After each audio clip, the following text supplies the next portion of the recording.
Can for ability, possibility, and request. Can is a modal auxiliary verb. Now, what does that mean? It means that if I use the verb can in a sentence, I will need a different verb in order for the sentence to have to make any type of sense. For example, if I say he can, the people may ask me he can do what? Then we will need another verb so it can make sense. In my case, I will use dance. He can dance. Now the sentence makes sense. Another thing to mention is that the verb can it doesn't change in the third person singular.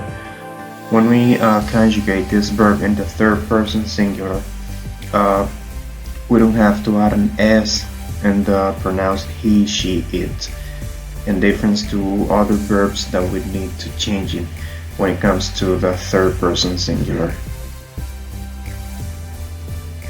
And as I mentioned previously, we can use can on ability, possibility, and requests. So let's say that I can my ability is to draw, so that could be my first sentence. I can draw. That's my ability. The ability of a parrot is to fly, so that will be our second sentence. The parrot can fly. Let's watch a different example on possibility. Let's say that your sister is older than you, so she's over 18 years old and she has permission to go to the discotheque. So that will be our first question on possibility. She can go to the discotheque. And your boss is a person that is allowed to get late to get to work. So we can use this sentence. He can be late. He can be late at work. So he is the boss. And for making requests, we have two questions. Can you help me? Can I go home? Those are requests that we can make. And we have to mention that those requests are informal, so it's not the same like when we use the verbs may or might. If we use those verbs, it's not that informal like it is when we use the verb can. So when we make requests with the verb can, we have to use those type of requests with people that we know already, like friends or relatives. Now, how do I turn a positive statement to a negative statement using not? Let's see it. We have two examples right here, and there are three ways we can do this. Let's start off with the first one. I cannot draw. So the only thing we need to do is to add not after the verb can. We can use it separately. The second way we can do it is adding no after can, but together with the verb not.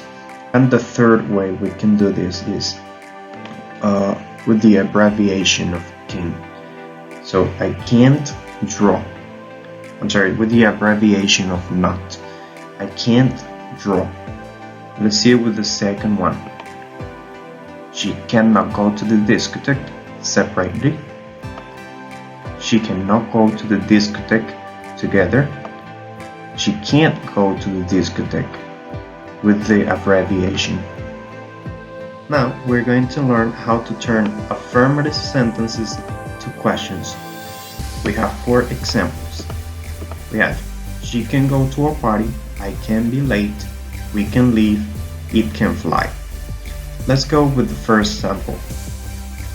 The only thing we need to do to turn a sentence to a question is to go ahead and change the verb can to the place of the pronoun, in this case she.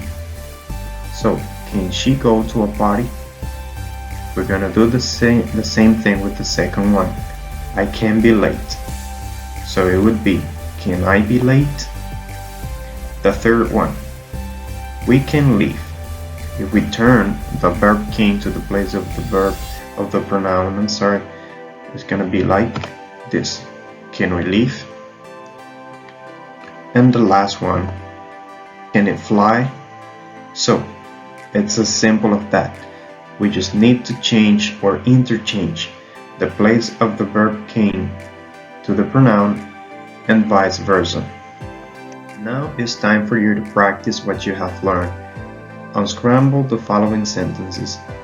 I chose 2 sentences and a question for you to unscramble them. What would be the first one? Think about it. Very good. She can run. What about number 2? Excellent. Can he drive? And for the number 3, what would be the number 3?